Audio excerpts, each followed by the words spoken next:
Oh my god, it started streaming without my knowledge. Wonderful. Here we go, been going for 2 minutes, me checking shit. Oh my god, hello. God damn it. YouTube, for some reason, I was like wondering what's going on. How come I can't find the button that says start stream? YouTube, for some reason, chose today, of all days, to not to not save my settings from last time. I don't know why it didn't have the usual thing of going, would you like to use the same settings as last time? And like, what's going on, YouTube? Why are you doing this? And so I had to re-put in everything manually, and it didn't even give me the start stream option. It was like right after I put in the settings, apparently it just started. Oh my god, you guys, I am so sorry. Anyway, alright, hello. Jackie, Guppy Force, OA, Apparition. Welcome to the stream. After friggin' 2 minutes, god damn it! After 2 minutes of fucking silence, I gotta edit that out. So this whole further minute will be completely weird and pointless to anyone watching the VOD. Okay. Last time on Seabed, we had it. I'm sorry.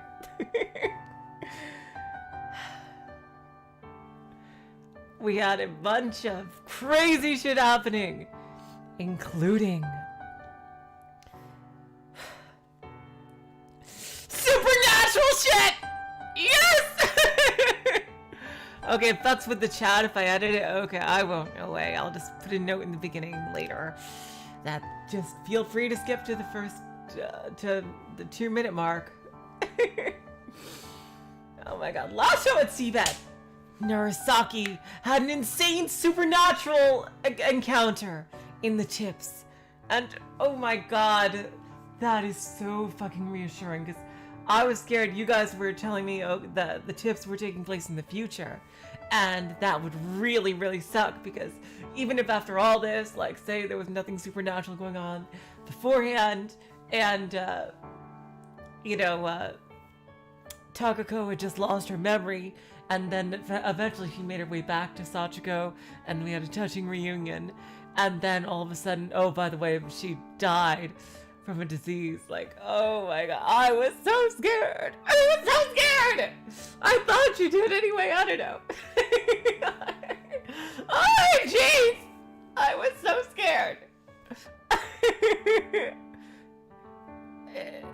Now y'all hinted at it in the chat. You said you thought that took place in the future, which it might even still, but who knows what's going on with the timeline now. The only timeline I can quite piece together is Sachiko's, which seems to be progressing linearly. But oh my god, that was incredible! So yep, crazy ass shit happening, stuff disappearing from the sanatorium, like, and then Narasaki gets teleported to some kind of creepy scene where Sachiko's with Takako's dead body or something. Is like, oh my god. Wow. And after that, we switched, what we're going to catch up on now is Sachiko had taken the girl that she met on her trip to Italy up on her offer to go to her hot springs resort, which is way out in the country. And she is just now settling in for a hopefully relaxing vacation at the hot springs with Nanai. So without further, oh yeah, before I start, I just want to explain about yesterday. I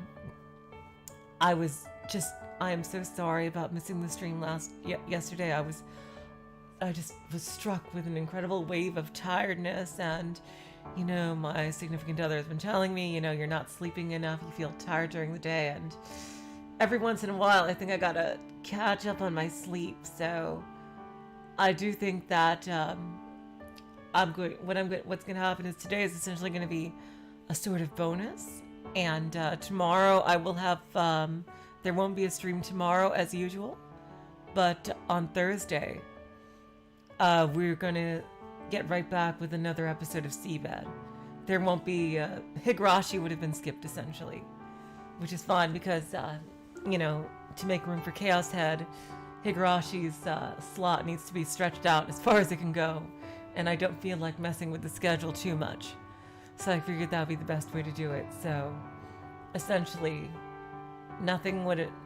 Still no stream tomorrow, but more Seabed on Thursday. So now, without further ado, let's get back into it.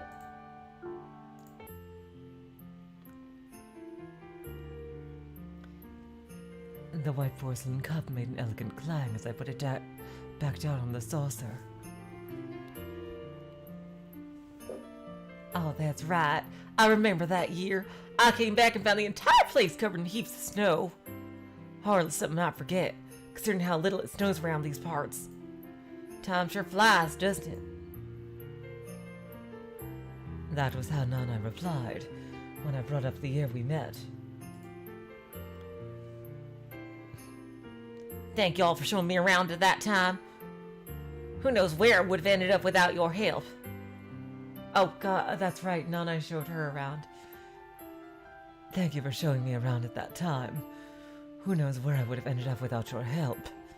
Oh, don't sweat it, sugar. Nanai made a mischievous smile.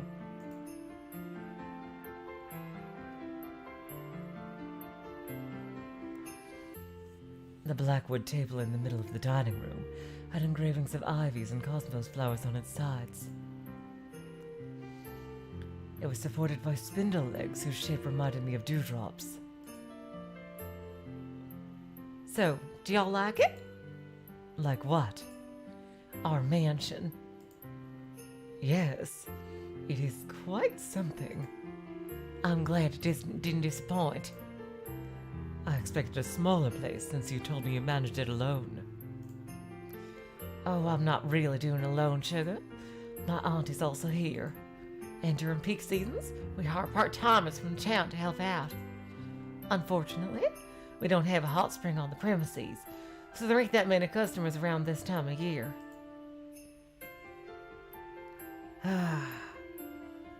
She let out a sigh. I see. That explains why you have time to have dinner with me. Oh shoot, that's the long and short of it. Cheerfulness returned to Nanai's features. A gust of wind suddenly swept through the room, making the candlelights between Nanai and myself flicker. Do you always use candles for lighting here? Oh no, sugar, those are for special occasions. Don't y'all find it romantic? Damn, they're both being tempted. You didn't miss anything important, Void Dweller. You didn't. Don't worry. Welcome to the stream, Void Dweller NT, by the way. There was a dark window on the wall behind Nanai. Upon giving it a closer look, I spotted the shadows of tree leaves fluttering in the darkness, like wavelets in the night sea.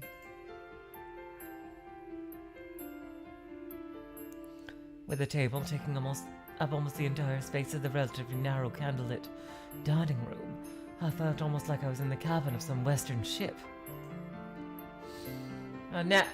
Now we bring 999 stuff into this. It's like we're sailing in a ship. Oh, if that's the case, I hope it's a merchant vessel. Why?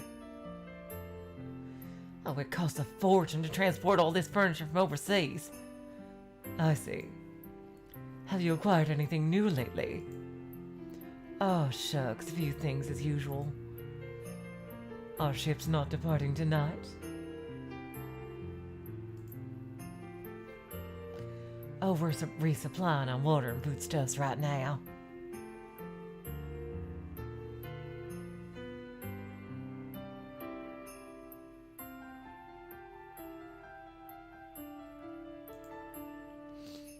And once that is done, well, the wind looks favorable and there's not a single cloud in the sky. We could sail at any time if that is your wish. It is beautiful. I didn't expect this combination, actually, of drawn backgrounds and, well, animated backgrounds, I should say, and photoshopped photos. Very interesting. Nanai let out a hearty sailor-like guffaw. Are y'all always like that? Nanai asked after we both calmed down. No way. Takako was always like that, though, I added. Oh my god, she misses her so much! Sounds like a fun person to be around. Shame I didn't get to meet her. I bet the two of you would have hit it off. Nanai made an amiable smile again. She seemed to possess an entire repertoire of smiles and knew how to use them. As a result, I ended up revealing more than I originally intended. I shut my mouth and shifted my gaze to the window behind her. Beyond the huge shadow of the mountain, bright stars decorated the night sky. It really was a huge mansion.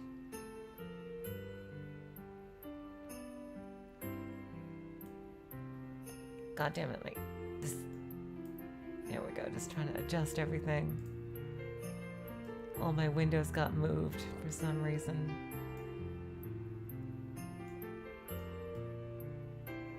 Make that tiny bit smaller so I can...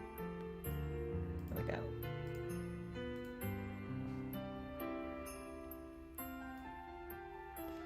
I couldn't imagine how Nanai, who was more or less my age, ended up owning such a place. Well, I mean, come on, Sachiko. You go on, like, these world-class vacations like it's no big thing. I bet if you saved your money instead of, doing it and stuff like that, and you also own your own apartment, but then again, it's Japan in the 80s, where being young and having a lot of money was not that uncommon. It's not like nowadays where, young people just can't get houses unless you're really, really lucky. You said your aunt was also working here, but what about your parents? Oh. I don't have any. My mother passed away when I was little, and as far as I know, my father ran off before I was even born.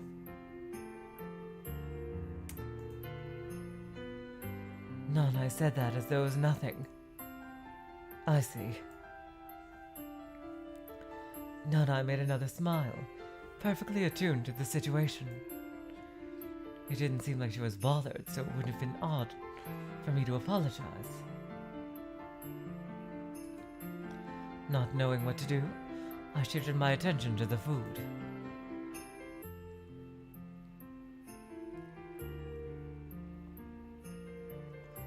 Steam billowed forth from the boiled radish as I used my chopsticks to slice one. I put it in my mouth, tasting its warmth. You prepared quite a feast today. I could smell the mouth-watering, salty-sweet aroma of the well-seasoned meat and potato stew. Among the many plates on the table, besides the radish, there was also one for sea-bream sashimi with shiso leaves. I picked up an oyster from another plate and put it in my mouth, feeling its gentle sweetness spread across my tongue. Takako was not a fan of the taste, and would always move oysters to my plate. Oh, don't be shy to speak up if there's anything y'all don't like.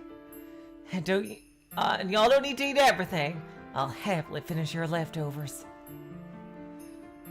I'm not particularly picky about my food. Thank you.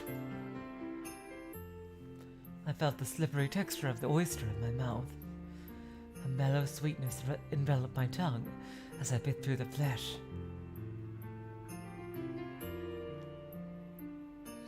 The fact that Takako disliked this was still baffling to me.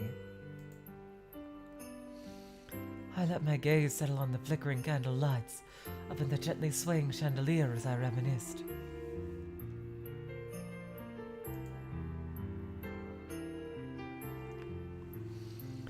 The two candle holders lined up on the table below seemed to be designed in a fashion similar to the chandelier. I recalled seeing an almost identical chandelier in the lobby room, too.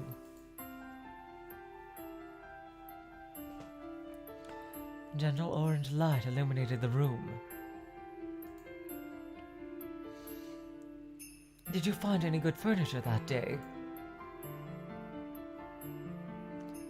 Nanai looked up from her food, momentarily ceasing her attempts to separate a portion of the fish from a stubborn bone using only her chopsticks. Yeah, I got real lucky that day. I managed to find a mahogany sofa and a writing desk with glass doors. That sofa is actually the one in your room. I recalled the green Victorian sofa I saw in my room. You have good taste. Oh, shucks. Thanks. From the other end of the table, I could see Nanai flash another smile. I heard the brief rattling of the windows. The wind must have picked up a bit. Oh, it's just seasonal wind, sugar, said Nanai. I shifted my gaze to the window. In these parts, the wind gets stronger around the same time every year. Don't worry, though. It won't blow the entire building over or anything. I'm glad to hear that. Nanai, after sipping out all the soup left in her spoon, stuck it in my direction for me to inspect.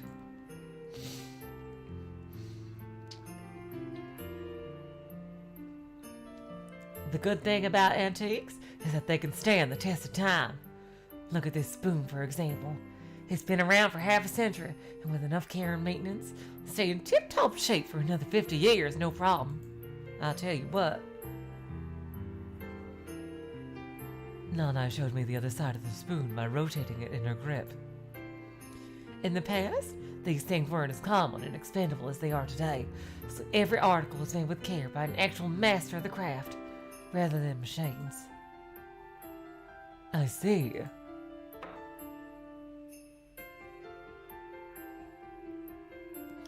I felt as though I heard someone knocking the wall. Interesting. Huh. That's also the wind. I wonder if I left out one of them when their windows open. Another gust clashed against the window behind Nanai. Honestly, this seems like a setup ripe for disaster. Something bad to happen. Like, nominally, they are the only two people in this mansion. Which is kind of spooky, actually. Like, being in an unknown mansion with only one other person that you kind of barely know. I gotta say, that sounds kind of spooky. Like, way out in the countryside.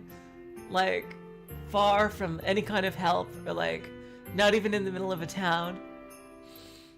I gotta say, again, that's just not something I would do, because I am a paranoid little pussy.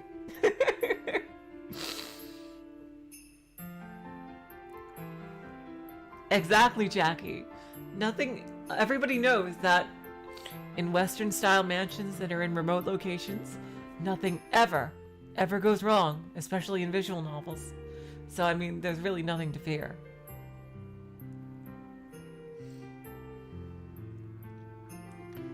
Another gust clashed against the window behind Nanai. Soon after, I heard the knocking sound again from the direction of the corridor. Did y'all think it was a ghost? No, I don't believe in things like that. I say. Phew, I'm full. Nanai placed her plate back on the table. There were a few more plates on Nanai's side as we finished eating.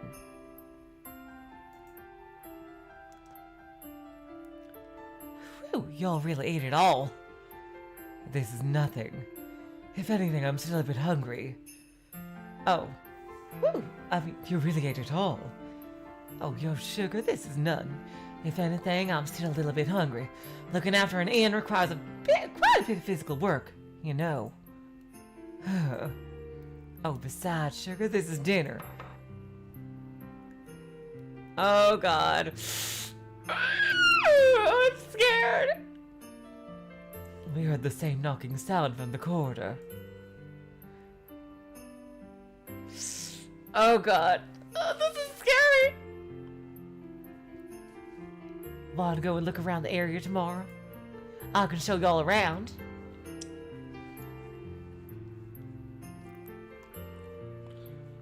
Hello, Line. Welcome to the stream. Nanai pushed her chair back and leaned forward against the table. Are you sure I wouldn't be imposing on you too much? Of course not, sugar. I want to do it myself. In that case, I'll take you up on the offer. Alright, you just leave everything to little old me. I'll show you all the best places. Oh God, I'm scared. Chapter end.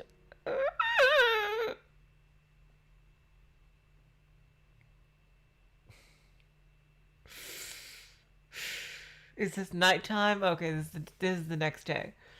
Nothing happened so far. The first night. Light filtered in through the window, painting the room in a pale bluish hue.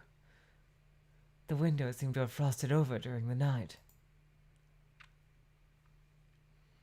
I could even spot a small icicle extending from the roof. The courtyard visible through the window was now blanketed in white.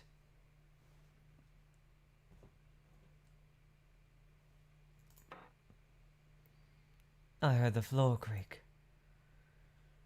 A tiny bead of water traveled down the shaft of the icicle before soundlessly dropping to the ground below.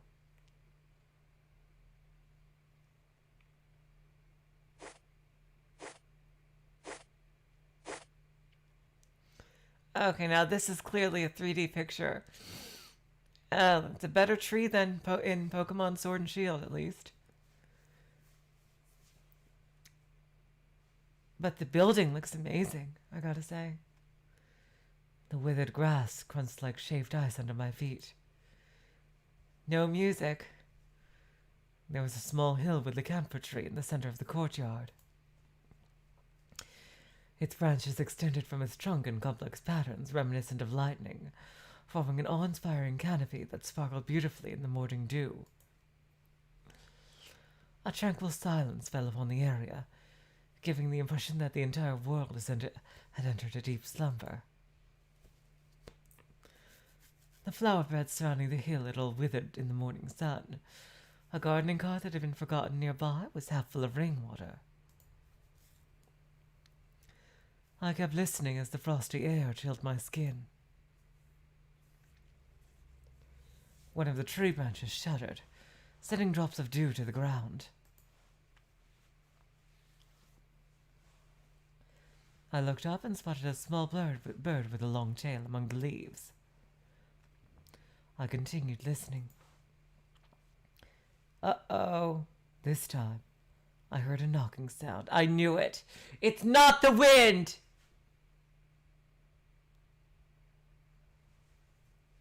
I stepped on the thin ice, making a crack under my feet. I stopped at a place just a little ways away from the courtyard. What is that? I looked up at the towering pole before me, its tip backdropped by a sky of light clouds. Oh, it's a flagpole. There was a pulley and a rope attached to said tip. Another gust of wind swept across the frozen grounds, making the metallic parts attached to the rope hit against the wooden pole with a knocking sound. Yeah, a flagpole without a flag. It looked like a flagpole, but I saw no trace of a flag anywhere.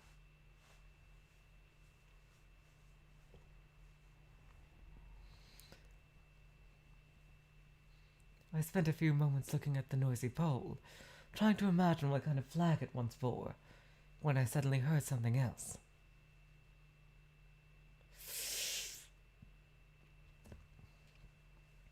It sounded like a person's voice coming from the main entrance of the mansion.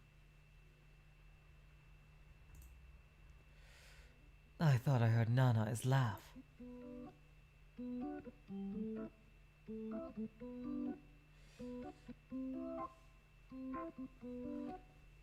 What is this music now? Upon returning to the mansion, I came upon Nanai chatting up a couple of children riding bicycles. I couldn't make out what they were talking about, but judging from her swaying shoulders, it seemed like Nanai found the conversation amusing. Today's the day I'll catch the River King, I swear! Oh, that's a kid. Today's the day I catch the River King, I swear! Oh, wait, that's some confidence. The children all wore waist bags and backpacks. I could spot fishing rods poking out from some of them. I saw it just the other day. It was this big! I saw a bigger one. It was like this! You idiots. The king of the river can't be that small. It's gotta be at least this big. The children opened their arms wide, trying to show off how large a size they were thinking of. Oh, y'all don't forget to bring some for me, too. Huh? Y'all think I'll let you keep your bicycles and use my river for free? That's dirty! Y'all gotta play dirty now and then to survive in this world, sugar. Everyone gets an equal share, then.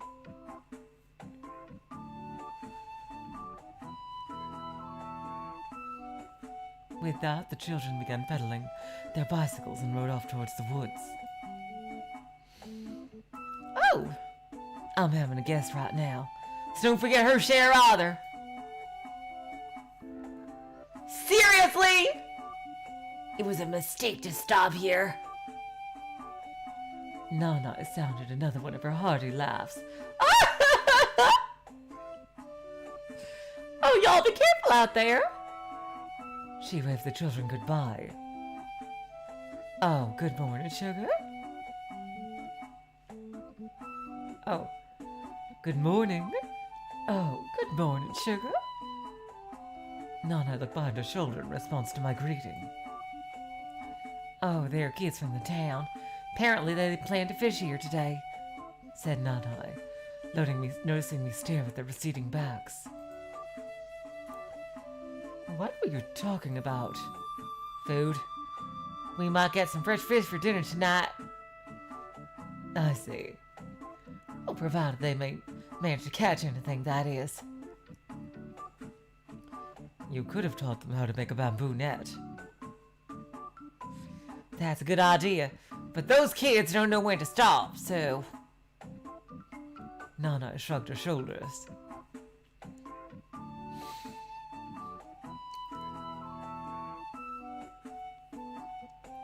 Do they come here a lot?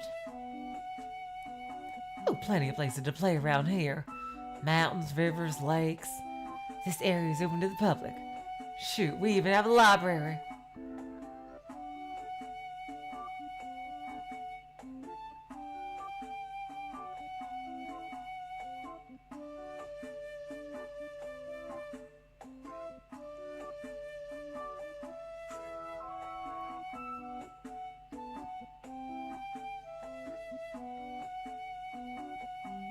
Huh. Do you now? Do you now?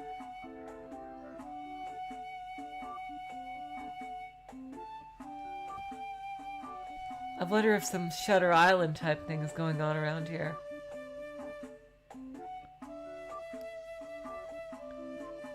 Huh.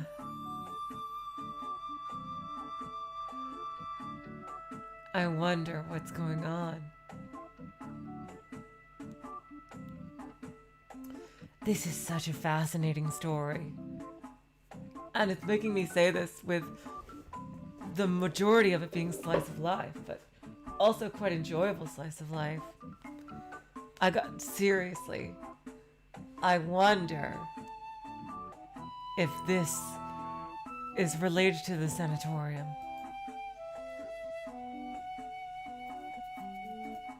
Nanai pointed at a building further in the distance. I see. That aside, Sugar, what are y'all doing outside so early in the morning? Did something happen? No, I was just curious about something. Nanai glanced in the direction I came from. Oh, so y'all found out?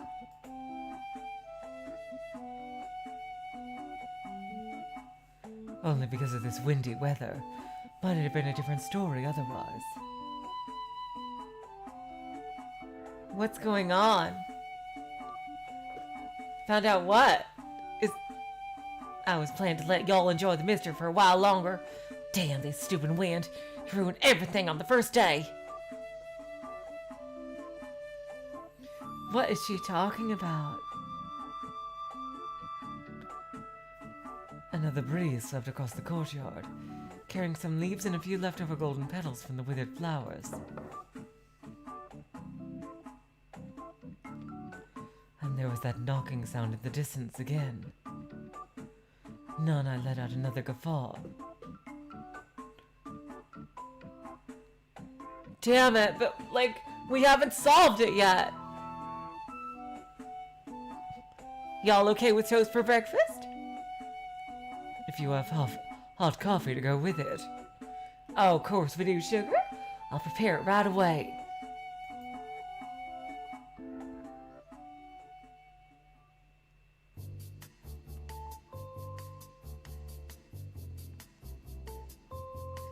The pleasant smell of baking bread filled the room. Damn, this place looks classy as fuck! Holy shit, wow! This looks like a cafe I would love to go to. I love it when they're dark like this. Damn! I love this place. Holy shit. Oh man, I could just imagine being there. The pleasant smell of baking bread filled the room. It reminded me of the bakery near my house when I was little.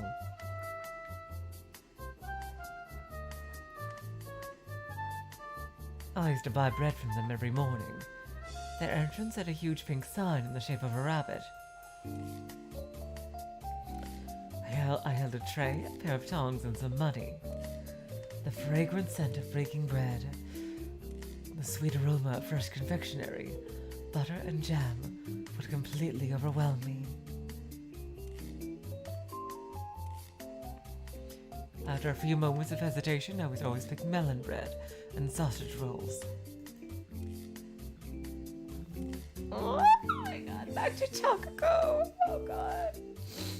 Sometimes I'd run into Takako. She often bought the rabbit bread, which came in the same shape as the sign above the entrance. She loves her so much, oh god. She's just relating everything to Takako. Oh god. Now what was the name of that bakery again? Now do y'all like your eggs fully fried or? Nanai's words pulled me back to reality. The cafeteria at the end of the corridor, and to the left from the lobby, had a room shaped like a fan, with several windows on its arched wall. There was also a bar counter by one of the walls. Nanai had been preparing breakfast behind it.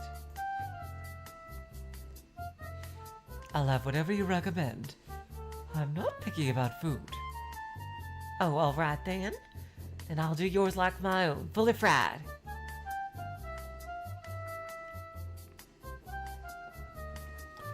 The old-looking school furniture. Shouldn't it be old? It should be old-school-looking furniture. And the dim lighting in the room gave the cafeteria a vintage feel. 'Cause that sure doesn't look like school furniture.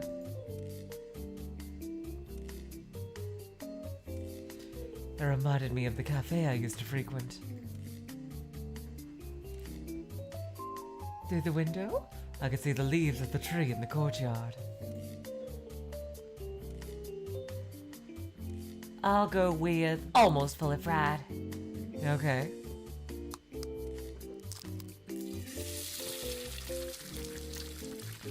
A sizzling sound reminiscent of heavy applause followed, accompanied by the appetizing smell of frying bacon spreading across the room.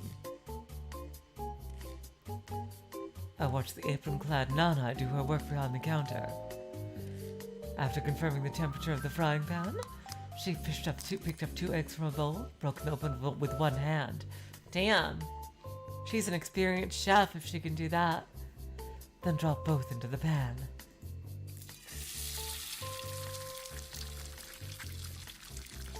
I heard another round of applause. Here you go! She placed the coffee pot she held in her left hand and the basket of bread she held in her right on the leather-covered table. Fancy as fuck. Oh my god. I am loving this cafe. After that, she slid the 2 plates she held under one arm to her freed hands and nimbly lined them on the table before sitting down in front of me.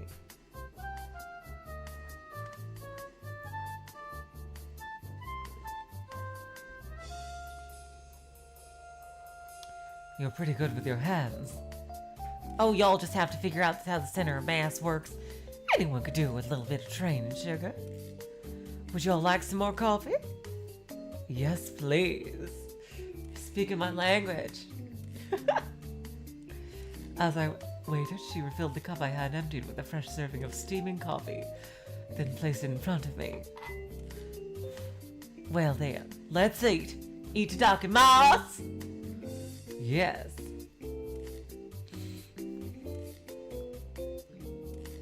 The toast was just the right hue of golden brown. She was good at this.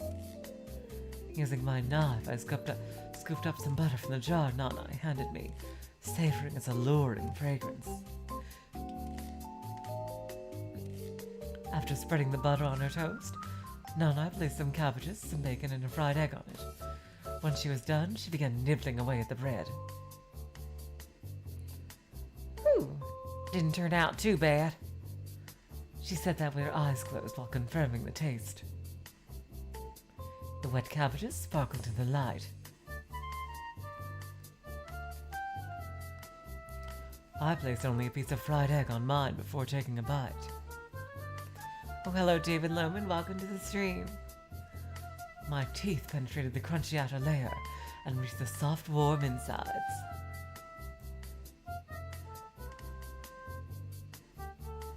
That's exactly what I was thinking, Apparition. From, with someone with this kind of experience, I wonder if she was, used to be a chef, short order or otherwise. It was only lightly toasted, but it felt just right. She was definitely good at this. I still have to finish cleaning the rooms, so would it be okay if I showed y'all the place this evening? Said Nanai after taking a sip of her coffee. Sure. Oh, it's been a while since we had just clear weather. I want to hang the laundry outside before it's too late. Interesting. Such a rich mansion and they don't have a dryer.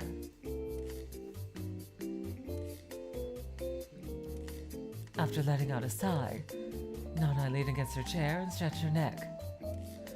I glanced outside the window to see a girl walking on the stone path in the courtyard. Uh-oh. Did you see someone there? Oh, did y'all see someone there? Nanai noticed my gaze as she opened her eyes. Yes. I bet it's the library. Huh?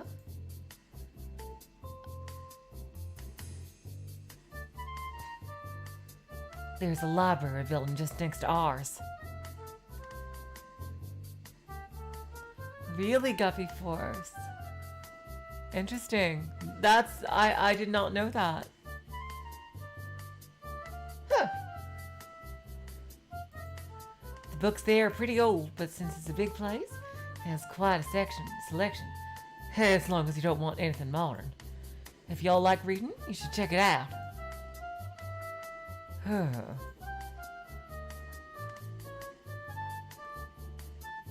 Do y'all have any plans until the evening?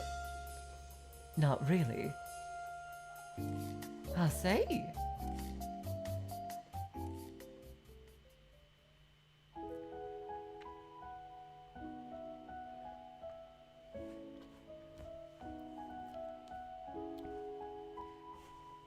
I felt the sweet smell grow more distinguishable as I continued down the stone path. I made out the hedgerow Nanai told me about right away. It extended further along the path until it disappeared behind the west wing of the mansion.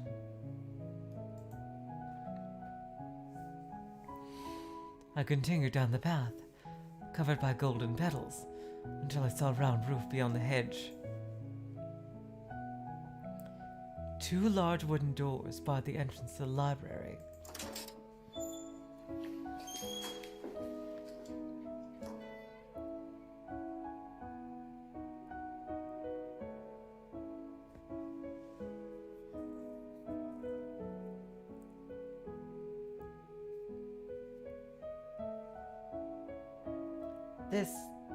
This background.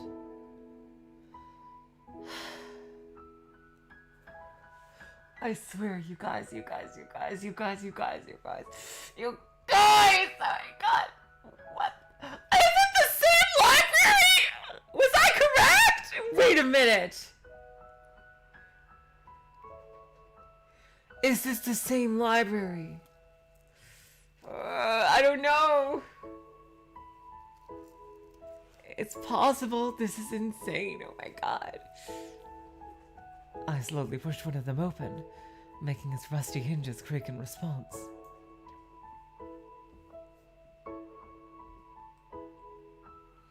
This is a beautiful track, absolutely. Dust filled my nostrils as the sunlight making its way into the room through the partially open door painted a rectangular patch of light on the library's floor.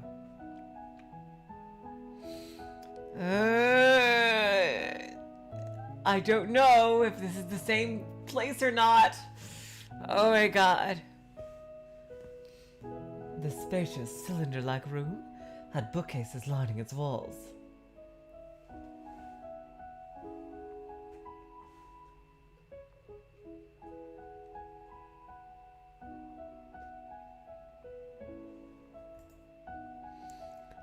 It had a small staircase on the other end, leading to an alcove with a huge window that circled around the entire building.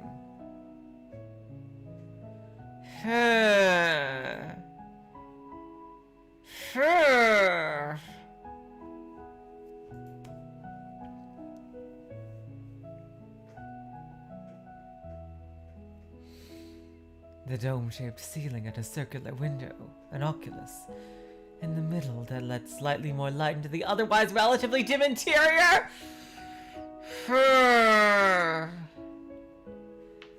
The door closed as I pulled my hand off it, isolating all sounds from the outside and giving way for white noise.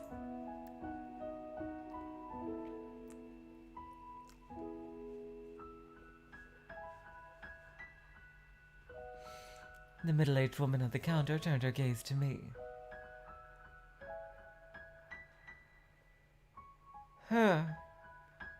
Who is that, I wonder? She has a sprite, so she's clearly someone important. I gave her a small nod. She smiled back at me in response before returning to her work.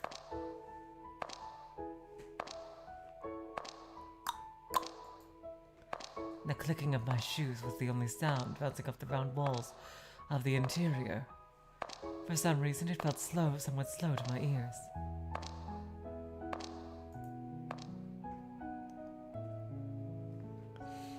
Yeah, oh wait, but in Umineko, everybody had a sprite. I don't think there was a single spriteless character in Umineko.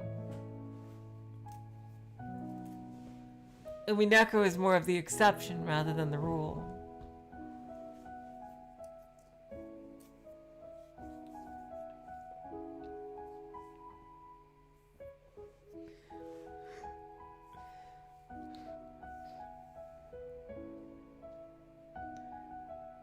The bookcases in the center of the hall resemble the giant stone tablets of some ancient ruin.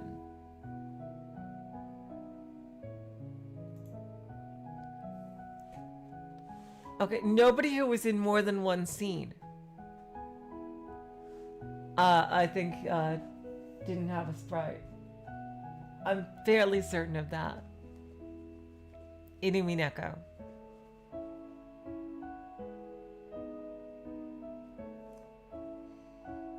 I'm pretty sure nobody was in more than one scene.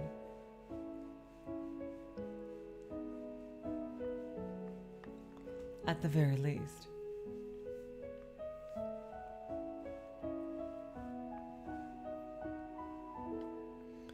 The bookcases in the center of the hall resemble the giant stone tablets of some ancient ruin.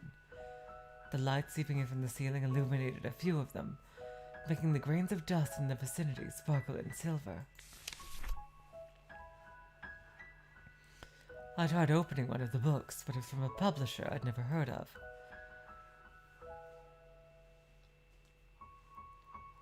I ultimately gave up on trying to find something interesting, and instead chose to find a comfortable place so I could read the books I brought myself.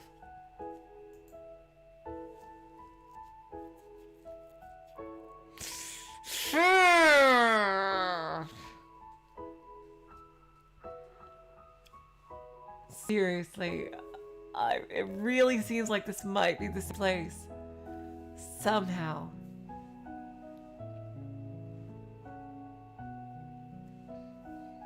After passing a few more bookcases, I found a somewhat bigger space with a few desks and some chairs for reading. See, now that's very different. I would rather read in my room. In that lovely, relaxing looking room.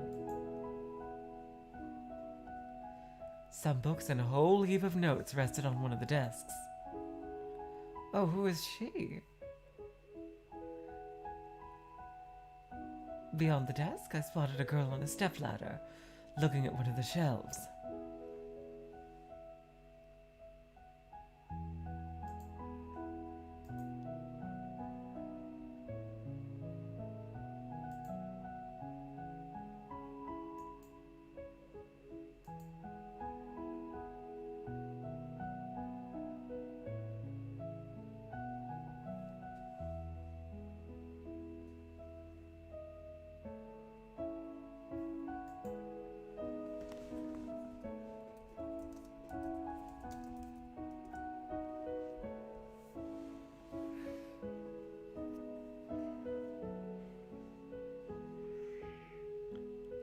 Oh god, at least, oh, I can't believe this is happening.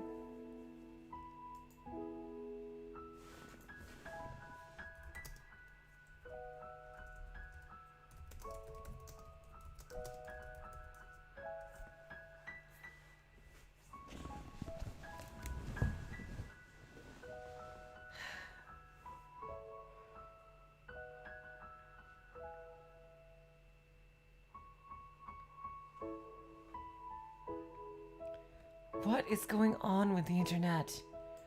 Oh no.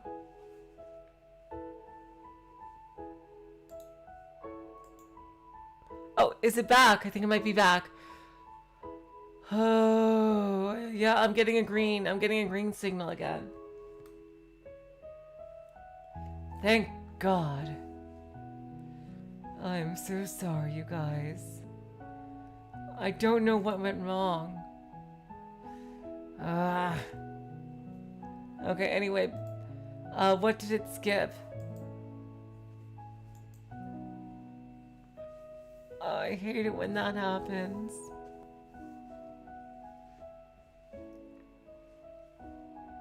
Oh no!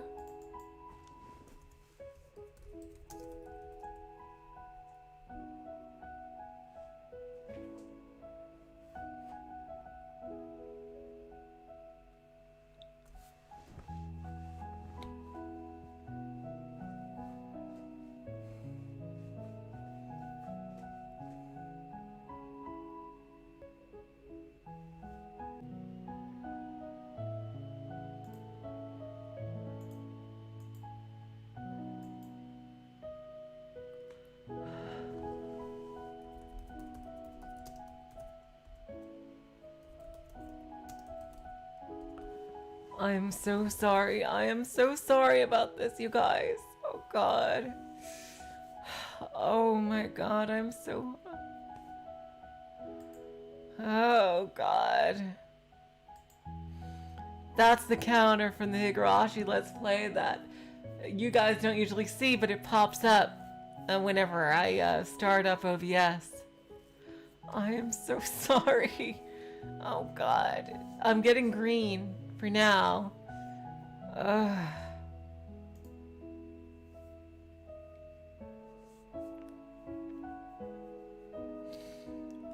Did I skip anything? Can you tell me if anything got skipped? Oh God.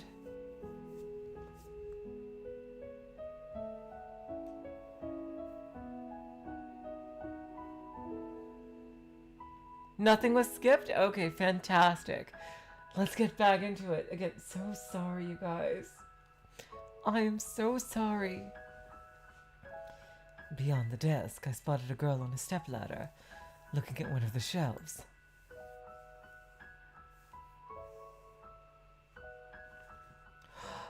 It's the same place. But how? How? How is this the same place? Oh my God, the timeline! What is the timeline? Okay, one thing for sure.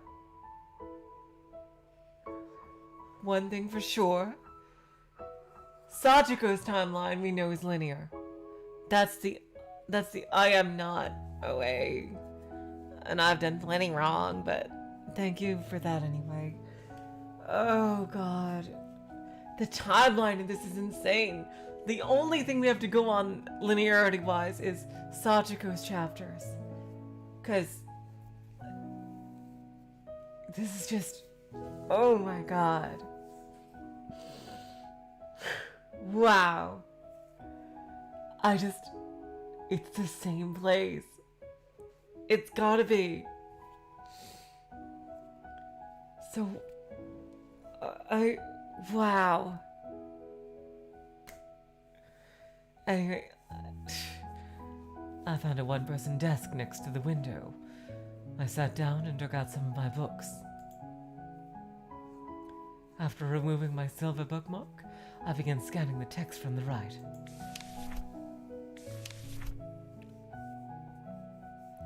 The girl I spotted earlier returned to her desk as I was turning a page. Oh!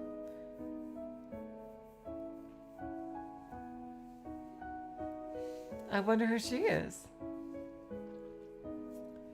She placed a small tower of books she'd been carrying on the desk, then pulled out her chair. Her long hair fluttered in the wind as she sat down.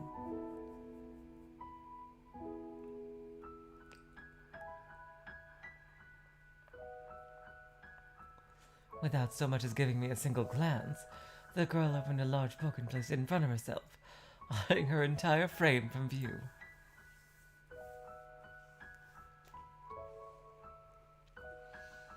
I returned my attention to my own book. I had to flip a few pages back to find the line where I left off.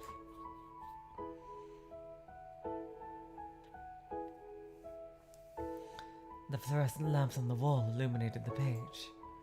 Interesting that she would rather read her own books in the library. I would rather personally read in my own room. I think reading in the hotel room sounds nice and cozy. By the time I closed the book, the inside of the building had gotten dark, with only barely noticeable slivers of orange light coming from the ceiling window.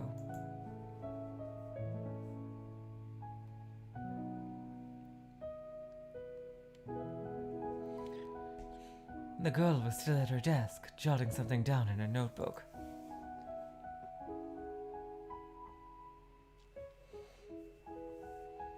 I pulled up my sleeve and checked my watch.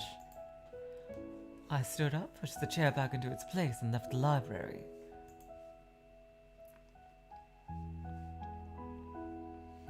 The woman at the counter was nowhere to be seen anymore.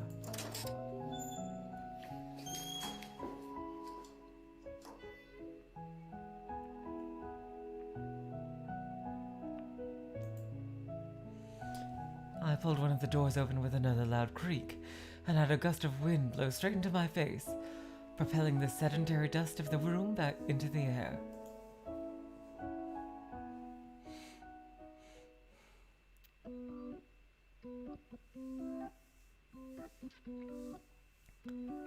The west wing of the mansion was right in front of the library. The branches of the courtyard's large oak peeked out from behind the building. The entire scenery wore an orange tint. I spotted someone walking down the corridor inside the mansion. The silhouette of a woman with tied-up hair turned the corner and disappeared from sight. I wonder if it's Takako. I was walking along the hedgerow with my eyes fixed on the window when I heard a voice in the courtyard. He's not that young anymore. How old was she again? I wonder who they're talking about. Her 55th birthday was last month. People in the Showa period retired around that age.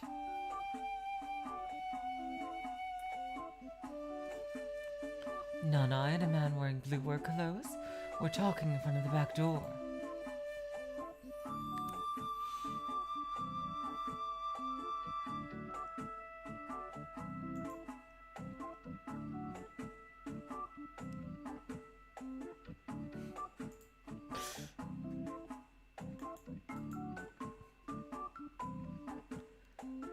God, oh no.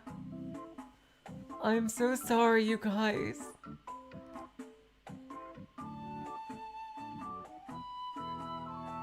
I am so sorry, Void Dweller. I'm so sorry. Oh, God. Okay. Is not, someone saying...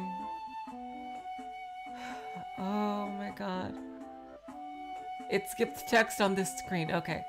Is not that young anymore. How old was she again?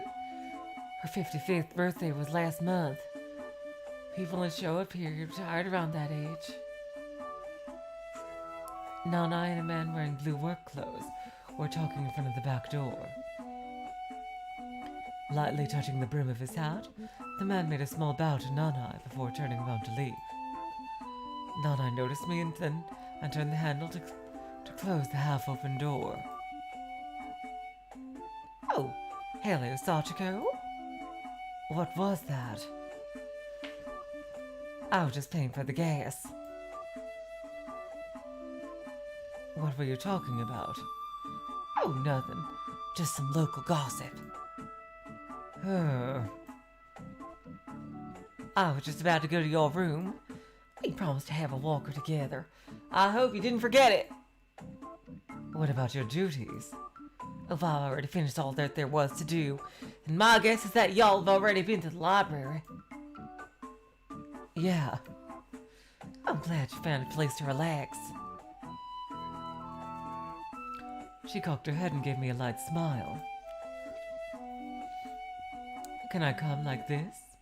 Oh, of course, sugar. Good. Then let's go over there. Oh. Can I come like this? Of course. Good, then let's go over there first. Good, then let's go over there first. God damn it. I keep swapping them. Turning away from the mansion, Nanai started toward the other end of the courtyard. After taking a few more steps, she glanced behind her shoulder with a smile, checking to see if I was following her.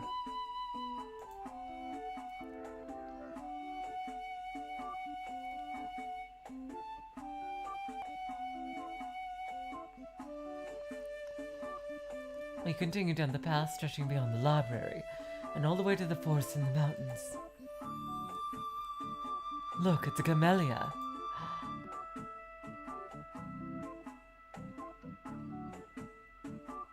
It's gotta be the same place. Look, it's a camellia. Following Nanai's finger, my gaze fell upon a host of pink flowers blooming in a nearby thicket. Nanai stretched on her tiptoes, to reach one of the branches. I'll take one. She twisted her hand, breaking off a branch with 2 flowers on it. After giving it a scrutinizing look, she showed it to me. I was thinking of putting these up at the entrance. What do y'all think? Oh no, the stream. I'm getting red. Oh god.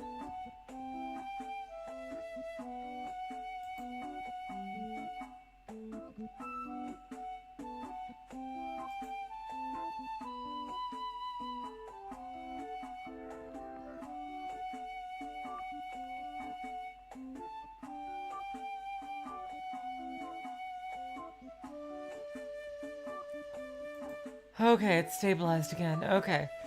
Okay. Is it okay for everybody now? Okay. That was a little Whew. Okay, it's back. Come on, we just gotta make it another hour. I was thinking of putting these up at the entrance. What do y'all think? I see. So these flowers were locally picked. Well, got to change the fact that we live so close to nature.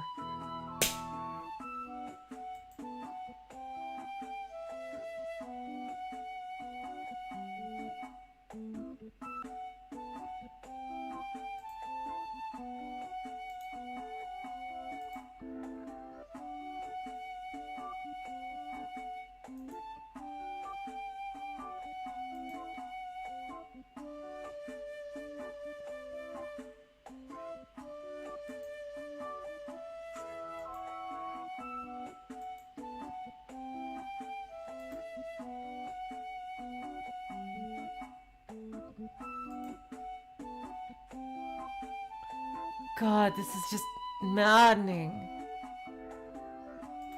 This is just completely maddening. Oh God, like, it just won't stay stable. I don't understand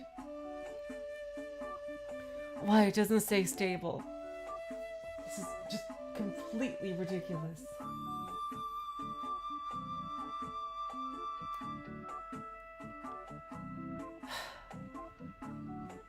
I am so sorry, you guys. I see. So these flowers were locally picked.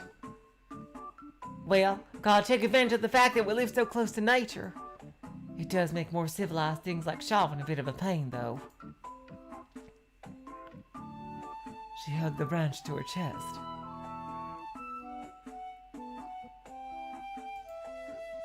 Don't y'all find winter bloomers somewhat more refined? Nanai's question came out of nowhere. After some brief consideration, I agreed with her. That might be true, yeah. Especially compared to the flowers that always predictably bloom in the summer. I know, right? Winter takes its toll on all living things, but if y'all look around, there's still flowers blooming even in conditions like that. It makes me respect nature all the more.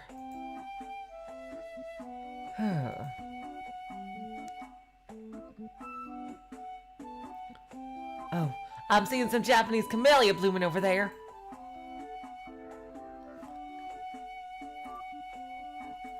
Nanai looked toward the other side of the stream by the road. A few red camellia petals were drifting along the water. I also spotted some blue genitana flowers blooming in the shrubbery. There's a lake further down this way. Let's go.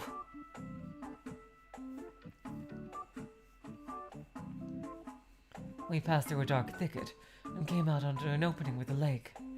The image of the mountain, crowned by greenery, was reflected upside down on its crystal clear surface. Upon descending the path running somewhat above the lake surface, we came onto what seemed like an animal trail. The water of the lake was clear enough for me to see down to the bottom.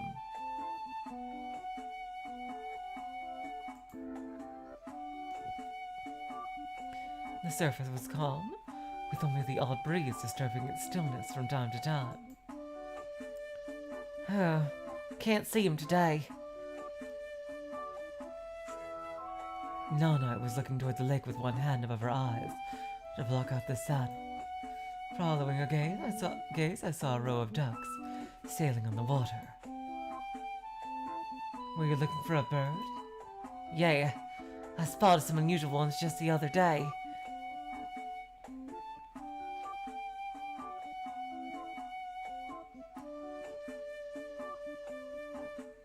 She pointed at the water with her other hand.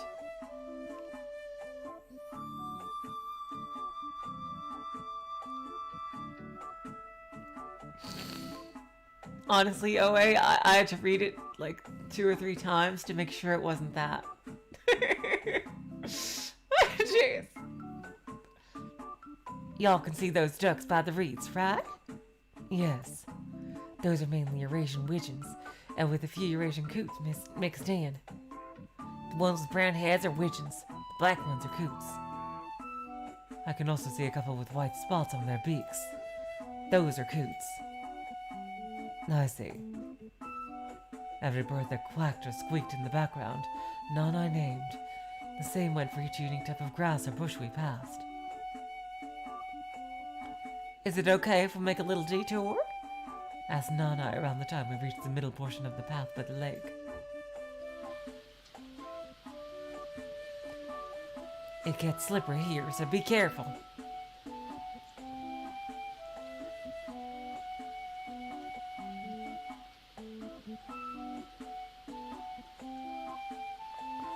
The narrow path stretching out to the side had barely half the width of the beaten path we were using.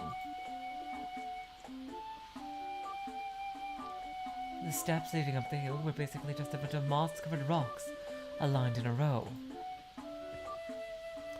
It won't take long. The place I want to reach is just up these steps.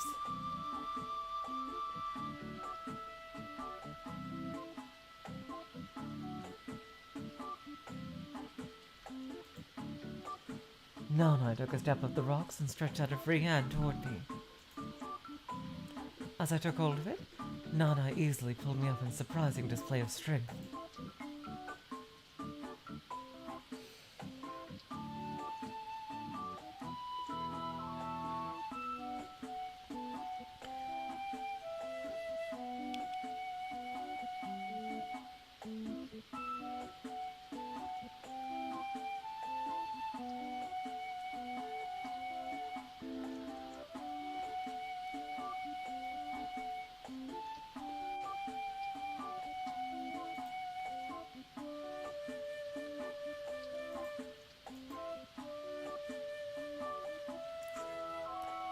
God damn this freaking internet.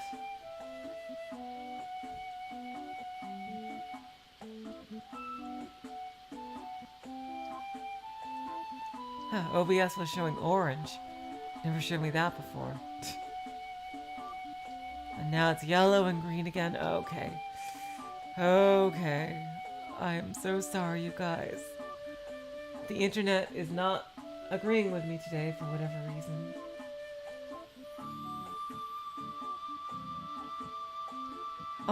Oh god, now it's red again. Oh god. Please stay stable, please.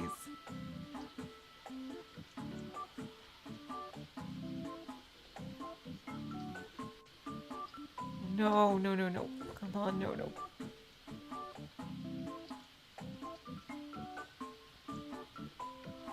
Jeez, this is infuriating.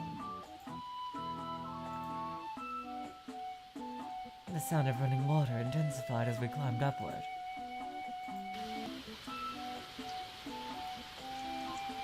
Who's saying that? Hey! Nanai, who reached the top of the head of me, started waving to someone.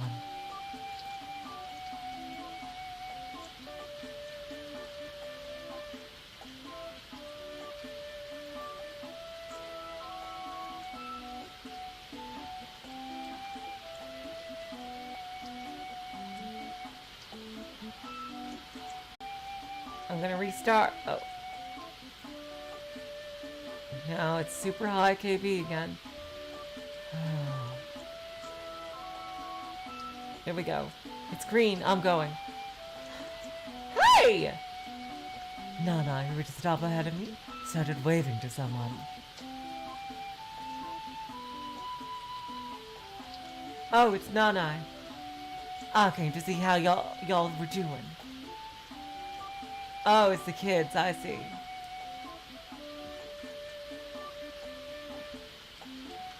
Nanai let out a hearty laugh. She then gave me her hand again, pulling me up to the top as well. Ah! Oh wow, that's a cool screenshot. I mean CG, rather. The moment I stepped on even ground, I realized the sound I'd been hearing before belonged to a waterfall. Wow, this is quite idyllic. I could smell splashing water. The path led us to a human-sized rock rising over the bank of the waterfall. Below us, two boys with fishing rods were staring at the water. Weren't you only worried about the fish? Look, Nanai. I heard the second voice from the opposite end of the river.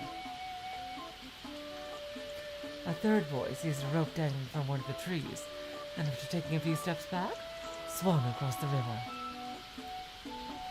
Ah! Oh.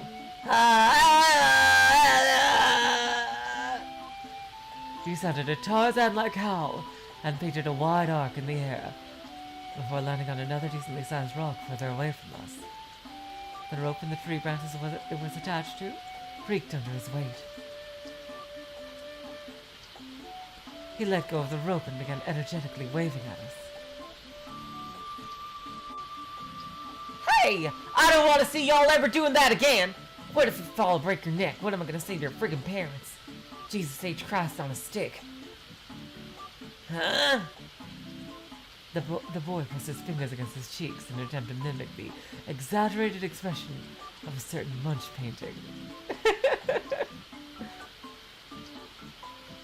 I thought y'all came here to fish, not to freaking kill yourselves. Whoa! I knew you only came here for the fish. Don't worry.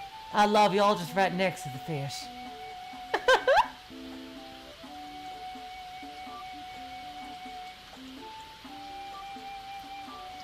Nanai let out a laugh as she descended the little path from the rock.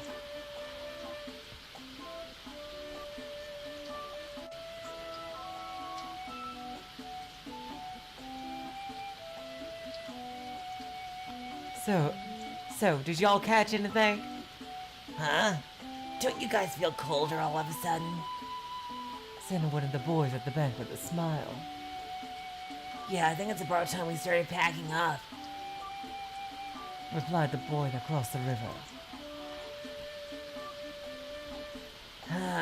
Let's see. Oh. Let's see. Finishing her descent, Nanai crouched in front of the fish basket. Oh, y'all caught some chars. 4, 5, 6. Oh, this one's pretty big. Hey! That one is mine! Said one of the boys, wiping his wet hair with a handkerchief. Who's that lady, Nanai? A new friend? Oh, she's our guest. Hello? Hello? You know, I'm gonna make the other boy, now. Hello. The boy who previously asked who I was met my modest greeting with a deep bow. The other two boys with fishing rods also bowed. Y'all better make sure there's something for me and my guest, okay? You can have this. The boy pointed at the biggest fish in the basket. For little old me? Oh, thank y'all. Oh, what about me? You can have this. He pointed at the smallest fish. Woo-wee! Y'all got some guts, kid. I'll tell you what.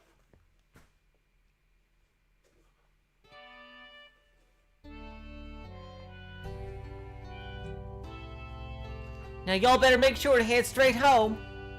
We know! The boys disappeared behind the corner. Well then, this is a lovely track. I think it's time for us to head back as well.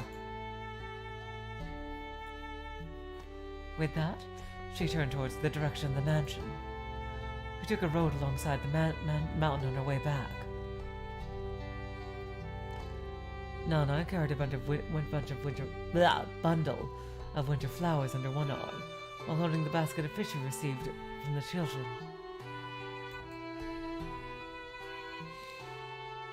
I was just planning to casually show y'all around, but I guess I ended up forcing all this extra legwork on y'all. Sorry about that. When Nanai looked my way, I shook my head in response. It was fun. Oh, I'm glad to hear it. I see you like children. Nanai considered the mountain slope for a moment. I do. Besides, it's more dangerous around here than you think. Still, I wouldn't go so far as to forbid the kids from playing in the mountains.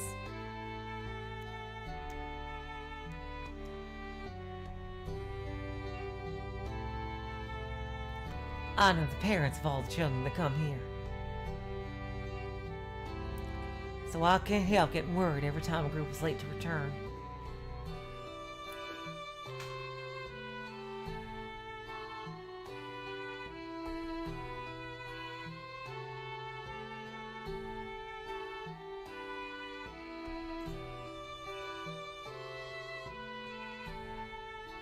Nanai slightly raised her chin and narrowed her eyes.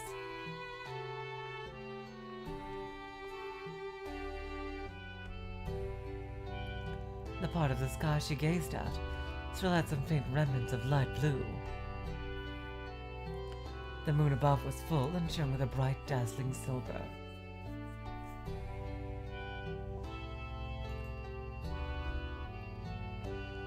I could hear the sound of splashing water near the rocks below us.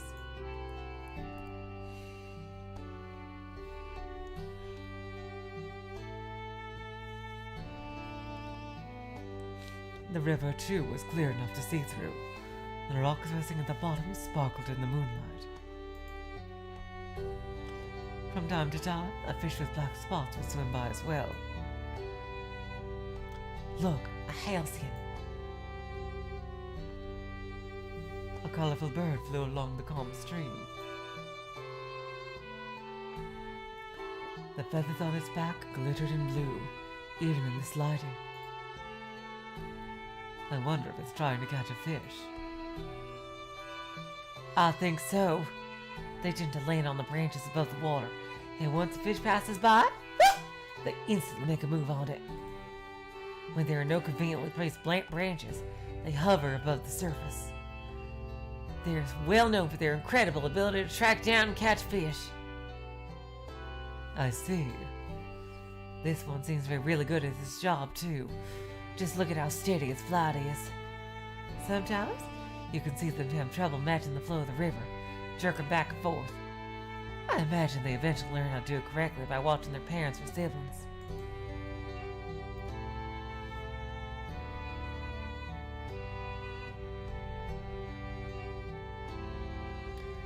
Shortly after the halcyon abruptly disappeared from view, I heard a splash of water. A moment later, it had already landed on a branch with a fish in its beak.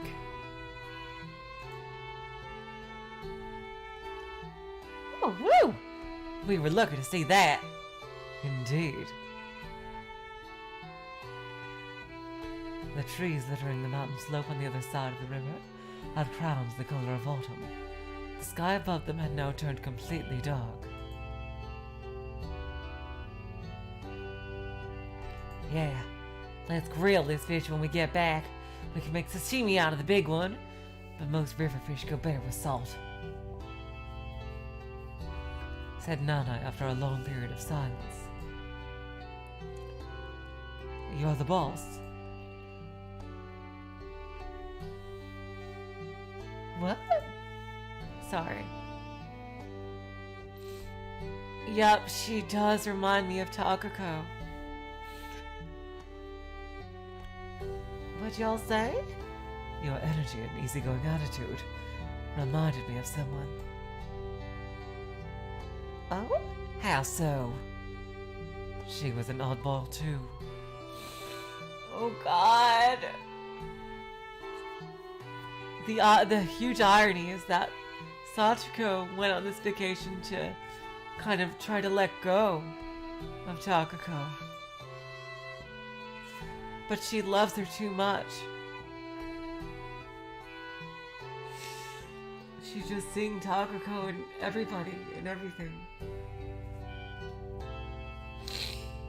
Hey, y'all calling me an oddball? Nanai raised her arms and shrugged her shoulders, seemingly trying to confirm her own appearance. I couldn't help but chuckle. She answered me with a mischievous smile. Dinner's gonna be ready in a heartbeat. I'll drop by your room once it's done. All right?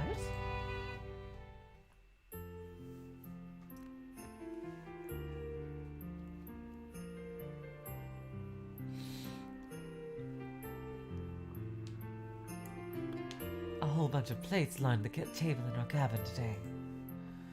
A red plate with thinly sliced ham, a basket with bite-sized pieces of French bread. Oh, that sounds amazing. Steam builder from the yellow cazuela plate. It was filled with sauteed eggplants, tomatoes, carrots, and had a soft-boiled egg for topping.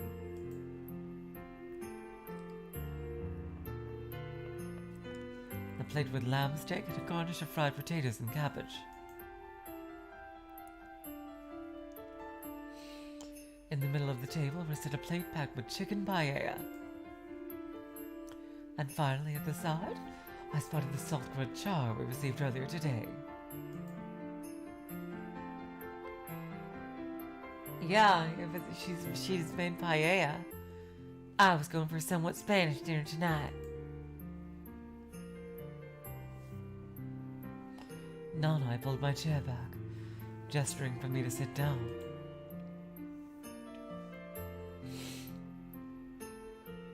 At my side of the table, there was silver tableware and a neatly folded napkin adorned with checkered patterns, just like yesterday.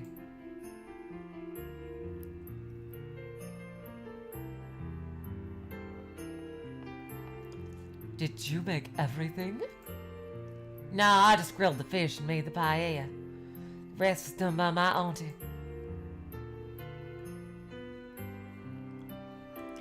Noticing the bottles of white and red wine on the table, Nanai picked them up in both hands. I told her I didn't need a whole bottle for myself. I spotted 2 other glasses at the other end of the table, one near the window, the other near the corridor.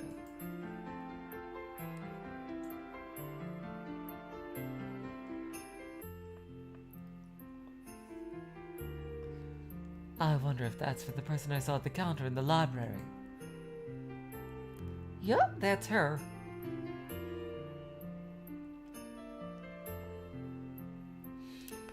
Nanai took the labels on each bottle of wine, then lifted both bottles. Now, which would y'all prefer? The white wine was in her right hand, the red in her left. We have sparkling wine too, if that's what y'all like.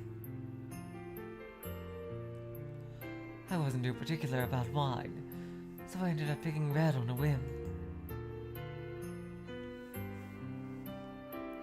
Nanai nodded and placed the bottle of white wine on the table.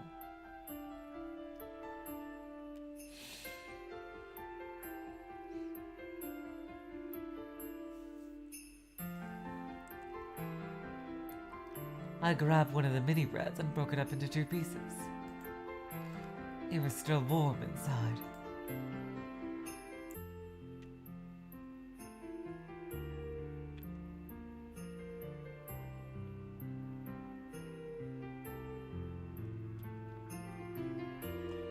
I placed a slice of ham on it and put it in my mouth. Did your aunt say anything? Just to tell you hi. I see.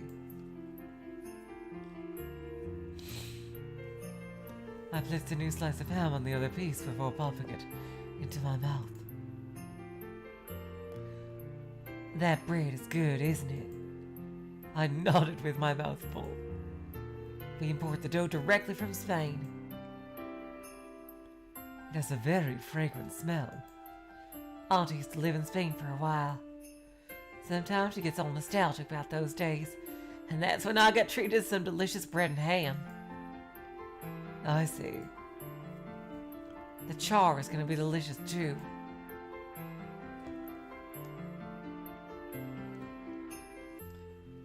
The grilled fish rested on a Japanese-style plate.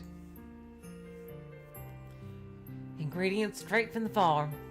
I almost feel like I'm some... Ingredients straight from the farm. I almost feel like I'm at some sort of fair. It beats the stuff over at the department store, that's for sure.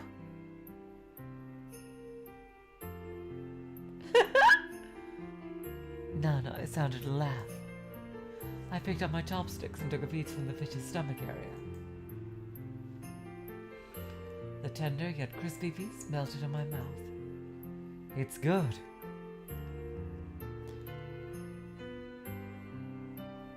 Let me check.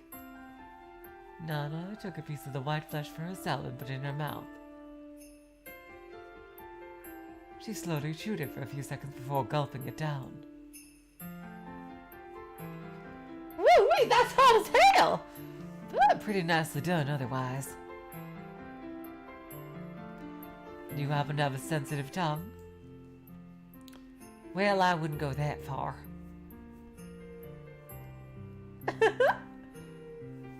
Nanai let out another laugh.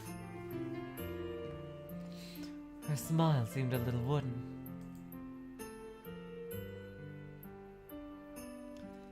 I've got to make sure they know I'm grateful for the gift.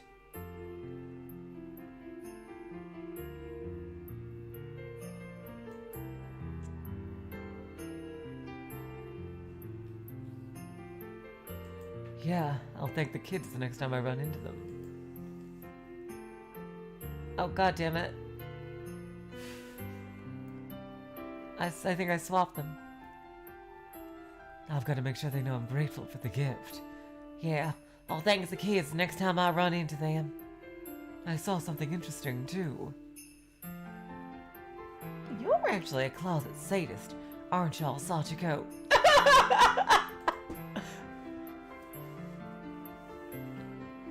I'd like to thank your aunt for the delicious meal.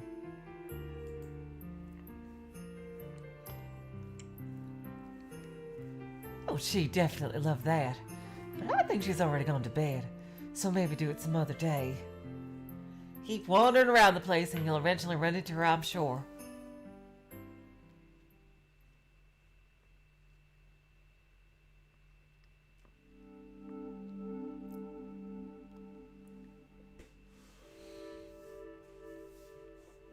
I crumpled down into the chair, heaving a tired breath. A woman with long, dark hair gazed back at me from the mirror with jet black eyes. Her cheeks were flushed red, her eyelids heavy from drowsiness.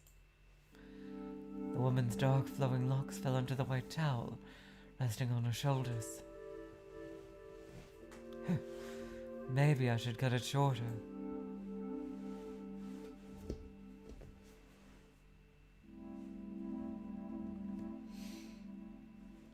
The night breeze lightly stirred the curtains, sending a drop of water from my hair to my exposed thigh. I reached out to pick up a comb. After lightly dipping the comb in water with a few drops of flower oil added to it, I began combing my hair. It really is cute, definitely a way. A chilly breeze kept blowing inside through the open window. I could hear the knocking sound in the distance. Oh my god! Takako had a habit of curling my hair around her finger to smell it. It was a motion similar to kissing the hand of a princess. Both the tortoiseshell comb and the camellia oil were presents from her.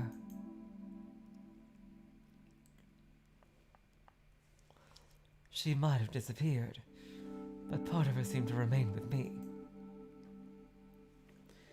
The woman in the mirror made a puzzled expression. Look at that face.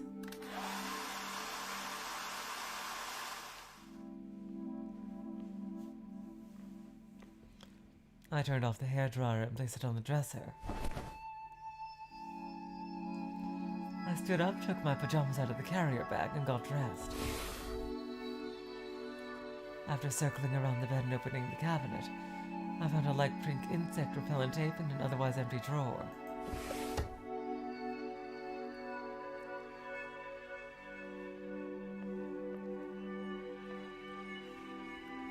Once I emptied the contents of my carrier bag onto the bed, I folded up my spare clothes and stuffed them inside the closet.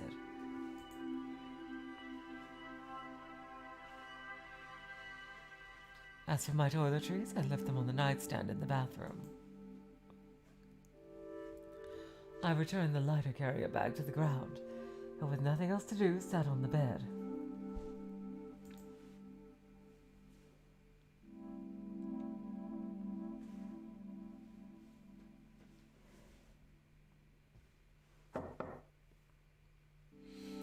Here we go. Knock, knock.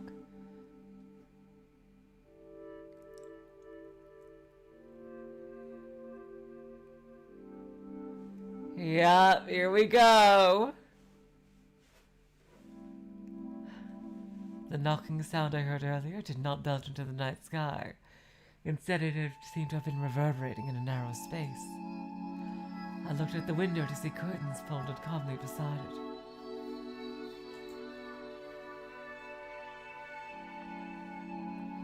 The chessboard is right here, Void Dweller. Time to turn it around, yeah. The pale moon hung motionless in the dark sky.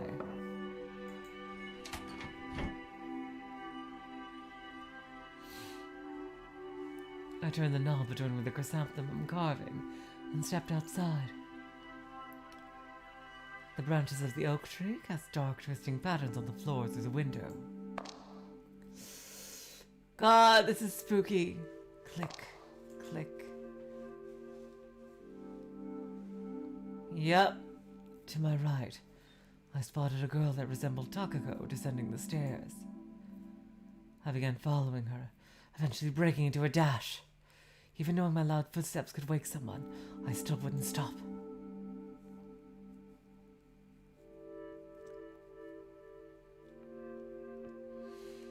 I only halted up after circling down the spiral stairs that led to the lobby. Upon quickly surveying the area, I realized there was no one else around. Out of nowhere, I could have sworn I heard the front door close.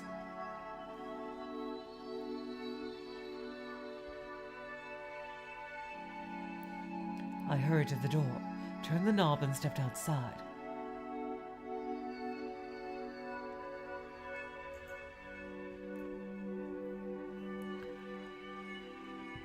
The lack of streetlights made it difficult to see. Oh. Hello there, Sachiko. Startled, I turned towards the source of the abrupt voice and saw a person's silhouette emerge from the darkness. Oh, it's Narasaki. This is just making it really thinking that this is the same place. It was Narasaki. The corners of her lips curled up as she drew closer to the light. You ran all the way here just to greet me? I'm flattered. Narasaki? I looked her over from head to feet. Seriously, though, what are you doing here, just like that? I was just... What about you? Why are you here? I came here for a vacation, much like you. I was actually thinking of going up to your room right about now. So your timing was impeccable. If you're not busy, can I come over for a bit? Sure. In that case, let's hurry on. I'm kind of freezing out here.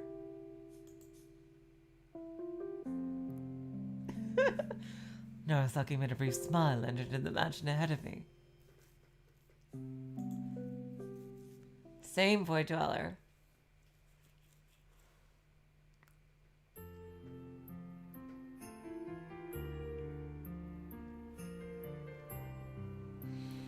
Narasaki removed her coat and scarf as we entered my room. She placed them on the chair in front of the mirror. Then, as though having suddenly remembered something, she walked back to her coat and pulled a small box out of one of its pockets. She handed it to me. Oh, that looks very cute. Oh my god, that outfit. It reminds me of Texas from Arknights. Oh my god! Okay. I brought you something. It was a tiny white cardboard box that easily fit into my palm. I undid the cover to find two little bears inside, both with ribbons around them. It's a very cute present.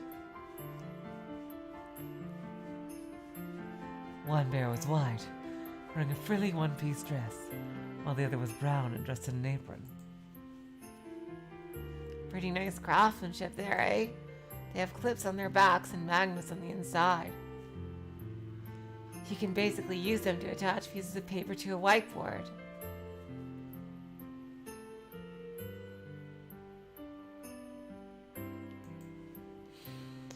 Yup.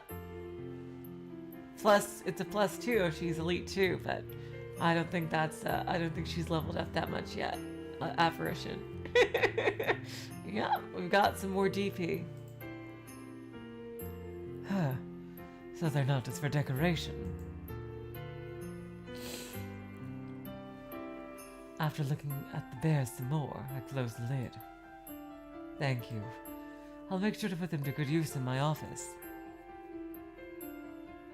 I'm glad you like it. You're actually quite fond of things like this, right? I am.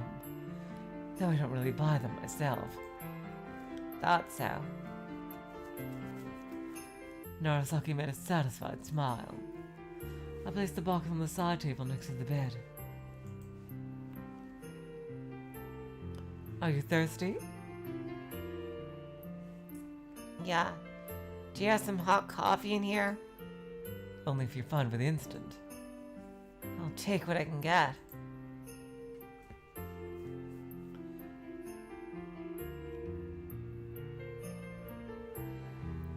I added coffee powder to the cup and filled it with boiling water. I returned carrying 2 cups of steaming coffee, one for each of us. Thanks. I added 1 cup to Narasaki and sat down on the side of the bed. The bed creaked under my weight. I really should have come by train as well. I scraped the bottom of my car driving through these mountain roads. They sure weren't built with modern cars in mind, let me tell you. You came by car? Yup. I just came back from parking it at the place the lady told me about. Isn't this place, quite far from your clinic? Yeah. The trip took about 5 hours, I think.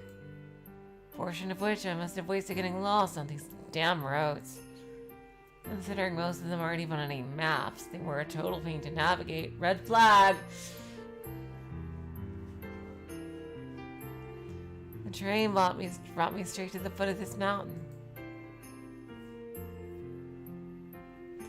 Oh, the train brought me straight to the foot of this mountain. Well, it's been ages since I've driven my car.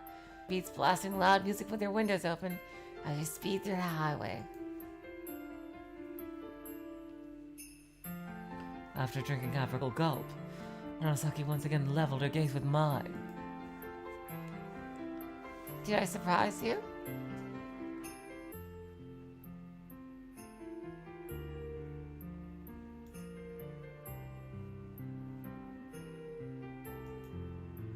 God damn it, it went so long without buffering.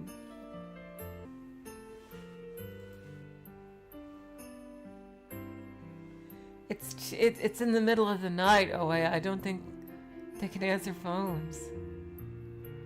Oh my god.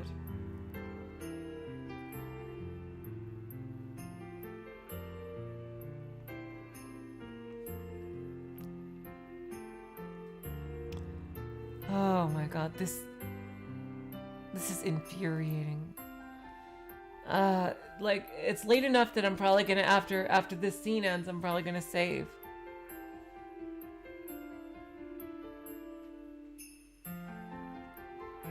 Oh my god, I can't believe this.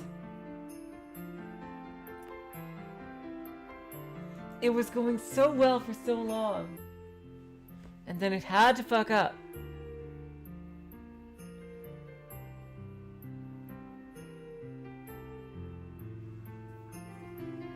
It just had to fuck up. Goddamn OBS. Okay, I think it's gonna stabilize for a little bit here. Okay, it's stable for a little now. Let's see. I'd have to wait for YouTube to give me a go-ahead.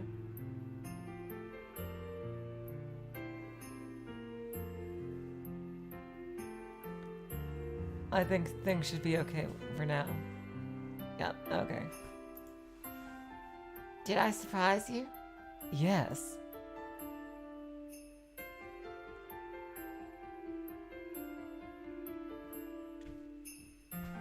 It's been a while since I could take a long vacation.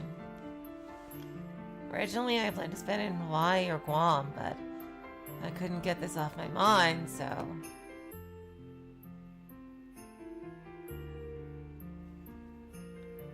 After finishing the rest of her coffee with a second gulp, she placed the empty cup on the dresser. Thank you.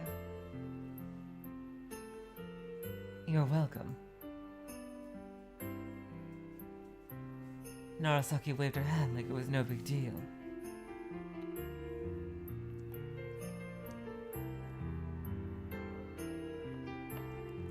She then glanced toward the window, stood up, and walked closer to it. I've almost forgotten how much better you can see the stars out here in the country. Joining her thumb and index fingers to form a pair of binoculars, Narasaki examined the sky. How did you spend your time since coming here? I've just been relaxing. How do you feel? Pretty well. That's good to hear. I think this place is somewhat similar to my childhood home. I've been remembering the past lately. Yeah. That place was out in the countryside too. I took a walk in the woods today, and I was in for a big surprise. It's been a while since I've set foot in real soil. That's what you get for living in a so-called concrete jungle, I suppose. It felt almost though I was transported to a different world. Funny thing is, it's exactly this kind of stuff that used to be more familiar to me. Yeah, I remember the three of us spending a lot of time playing by the river. Narasaki gently narrowed her eyes. I wasn't too into it though.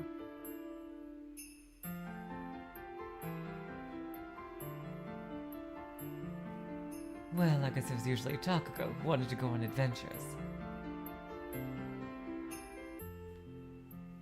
She was the one who'd always slip and fall into the river, or into a hole dug for sweet potatoes, or stumble on some random tree roots and fall face first to the ground.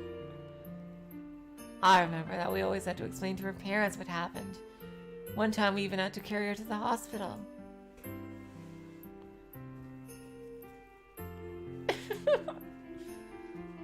Narasaki covered her mouth with one hand, unable to contain a chuckle. Her shoulders trembled for a few moments as she giggled. She soon continued. You jumped through that door like you were being chased. Did you see something again? Why do you think that? Well, where I'm from, it's not exactly normal to rush out of your house in the middle of the night. I suppose you have a point. I tried to come up with an excuse, but I couldn't think of anything. I saw Takako in the corridor earlier. And chased her outside. Something like that. Was it the first time you saw her around here? Yes, but I also saw her just before leaving. I told her about the episode with Takako in the bath.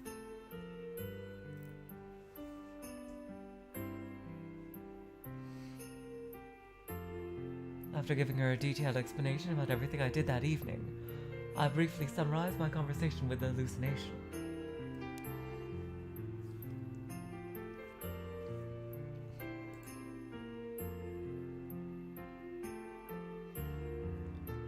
Narasaki asked a few questions, and I answered. She was curious if there was anything, a physical object, that could have worked as a trigger to remind me of Takako.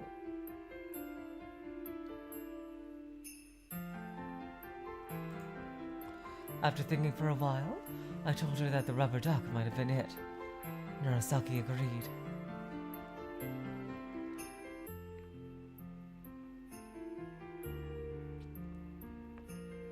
I decided not to tell her I had somehow booked this place for my vacation without my knowledge. After all, I might have simply forgotten it because of work, and it didn't seem directly related to Takako's situation. Narasaki let out a long as I finished my explanation. Now, when I last visited your clinic, you said you wanted to observe my progress for a while before going anywhere further. I asked her if we should start thinking about any alternate treatment methods if my symptoms failed to subside, but she shook her head. Maybe that isn't something that just goes away overnight because you regained your memories. I think we should observe it for a while longer. Narasaki made a tired expression and stretched her arms, most likely exhausted from the long trip.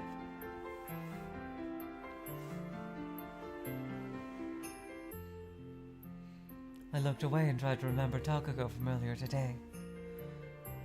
Then I thought about the Takako I saw in the bath. Narasaki said there might have been a physical object that made me see hallucinations of her.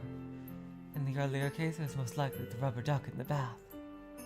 I'd never been to this inn before, at least not with Takako.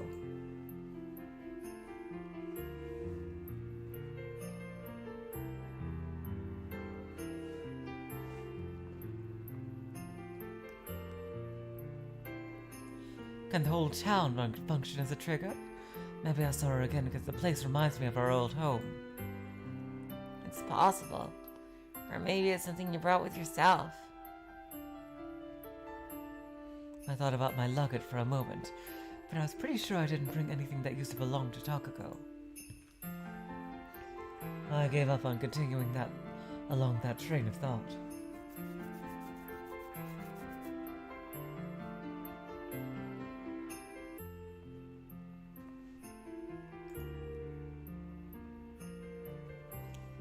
I came all this way, but I suppose things aren't going to be that easy. I've said this before, but people just don't get better overnight. The important part now is that you're physically healthy. By the way, you said you were curious about something when we last met. What was it? Before she could pry further, I reminded Narasaki of what she said the last time I visited her clinic.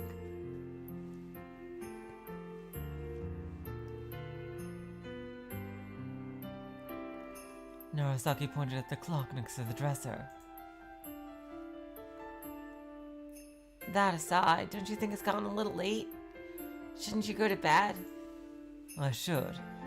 But then Takako came along and now you're here. And now you're here. It'll be a while before I start feeling sleepy again. Narasaki's lips curled up into a smile. She then made a resigned expression.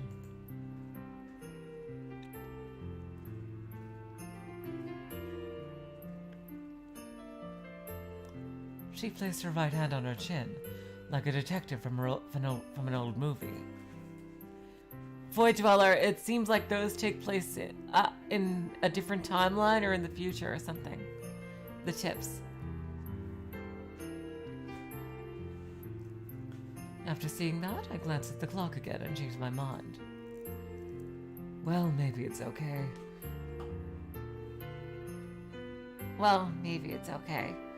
I don't feel like I could properly think about it, even if you told me right now. Narasaki placed her hand on the table. Good.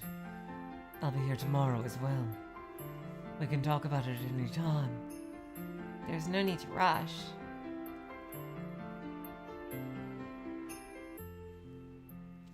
I glanced at the sky, finding its colors somewhat peculiar.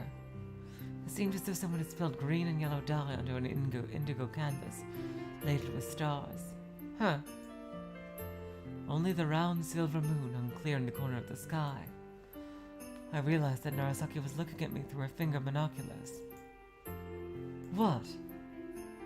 Tell me what can be seen from here.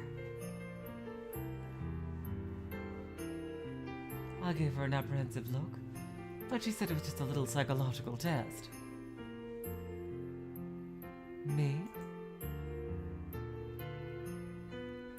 It looked as though Narasaki momentarily furrowed her brows. It was such a slight movement I might have just imagined it, though. I didn't tell you whose field of view I was talking about, but you picked mine. Seems like you're the kind of person that puts others above herself. Thank you. I found it pretty simplistic for a test coming from a professional. Then again, maybe it lacks such punch precisely because it was meant for serious matters, not to be used as a party trick or a piece of trivia in some variety show.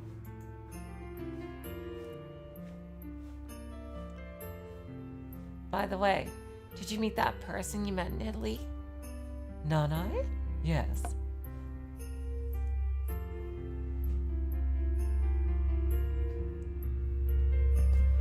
Our conversation seemed to stop there. Realizing I was holding an empty coffee cup, I placed it on the side table.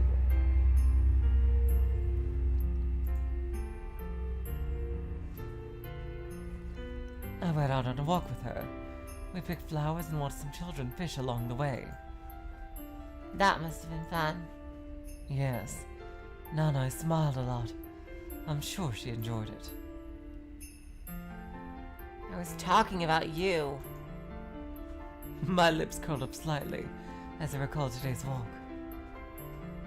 That's right. Nanai kind of reminded me of Takako a little. Especially when I saw her talking to the children.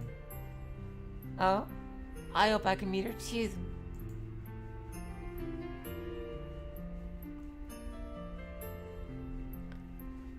As we finished discussing Nanai, Narasaki told me it was about time for her to go. She glanced at the cup in her hands. There was still some cold coffee left in it. Listen, you don't need to rush about your treatment. You need to slowly and meticulously unravel one entangled thread after another. Pulling on them with force will only make things worse. When there's a sudden and huge change in one's mental landscape, a reaction always follows, and it's rarely good for one's health. When you put a wild fish in an aquarium, they don't adjust well initially, right? It's also common to become sick after a strenuous diet. The Industrial Revolution caused countless problems for the environment, as well as peace and order in general. Sudden growth of capitalism can lead to financial and industrial capital merging, giving birth to monopoly capitalism. The scale of the example was so out there, I could only end up feeling confused.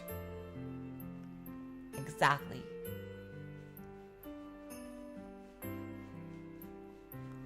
Anyway, you've already fixed your memory problems the other night, and that's what counts the most right now. You don't need to rush with trying to get rid of hallucinations. And the ringing in my ears. Right, that too.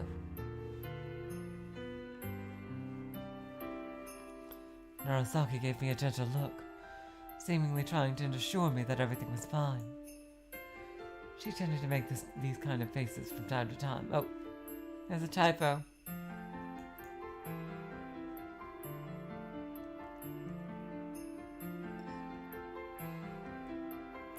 They would always make me relax. Now I calmed down a little. Somewhere in my mind, I was hoping not to see any hallucinations here, so encountering Takako tonight must have upset me all the more as a result.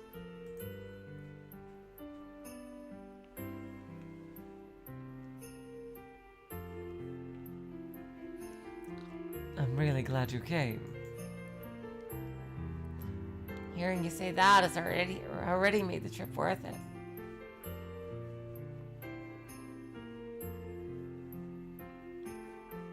Narasaki finished her coffee, picked up her scarf, and left.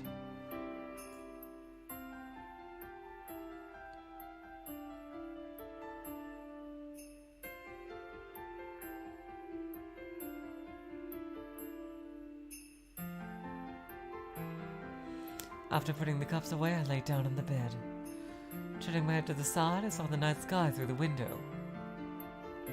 The moon shone brightly in the darkness, illuminating the tree leaves and the ornamental sheep figure near the window with its silvery light. As I closed my eyes, I felt like I was drifting along on the surface of the sea. The fresh, salty air coming in from the open window must have been the cause of it. The furniture floated in the water. Before I knew it, my consciousness melted away, and I found myself in a dream of the past.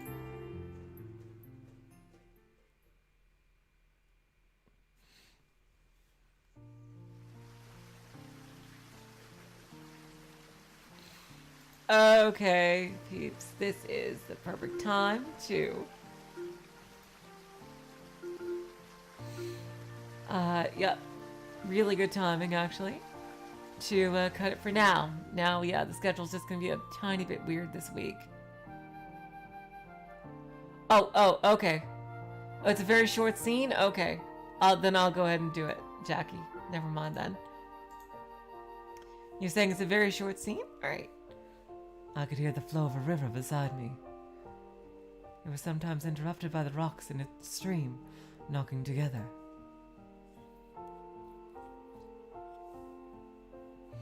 Oh, that childhood, yes! The sky turns orange as the sun goes down. Takako, walking a few steps in front of me on her way back from the rental store, was singing a tune.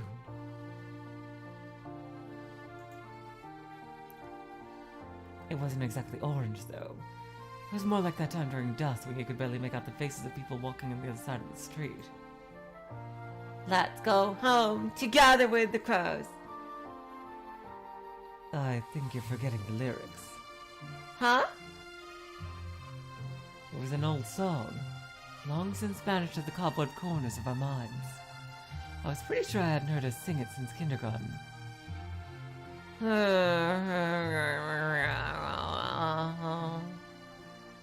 She made another attempt.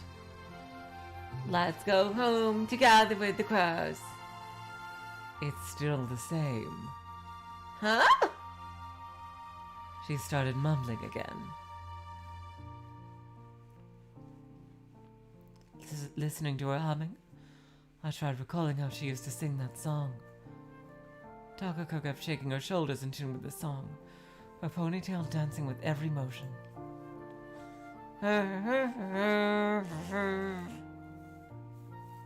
The bells at the mountain temple ring. Let's go home with our hands joined together. Let's go home along with the crows. Let's go home along with the crows. Takako turned to me and smiled. Yeah, that's how it went. Walking ahead of me, she began her song again. I tried to join her in a small voice, as embarrassing as it was.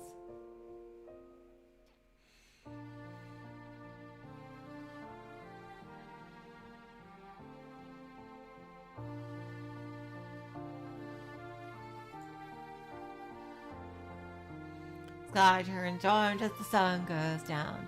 Bells at the mountain temple ring. Let's go home with our hands joined together. Let's go home along with the crows. I'm guessing it rhymes in Japanese. I was glad it was actually dusk. Dusk, the time when it was too dark to see anyone's face. The time of day when one has to question who anyone was.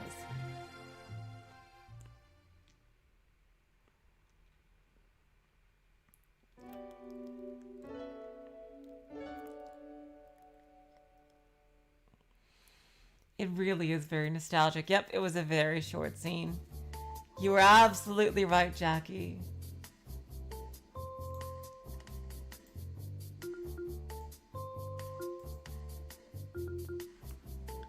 Absolutely right, Jackie. Sorry about that. Anyway, so yep. In 2 days, we will continue Seabed.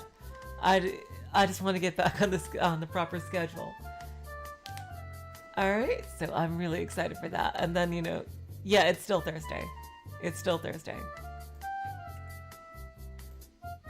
And there's still a break tomorrow because I'm eventually just going to want to catch up with my sleep. I'm sorry, I just need I need another day, the regular day like proper. I'm so sorry about that, you guys. So until next time, again, Thursday, I will say so long, farewell, auf Wiedersehen, good night. You are all the sweetest of hearts. See ya.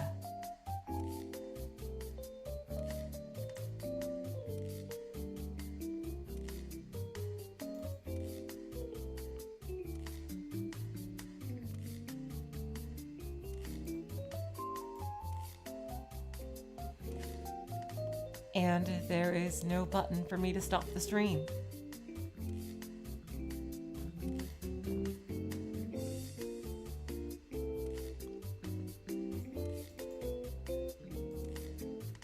YouTube?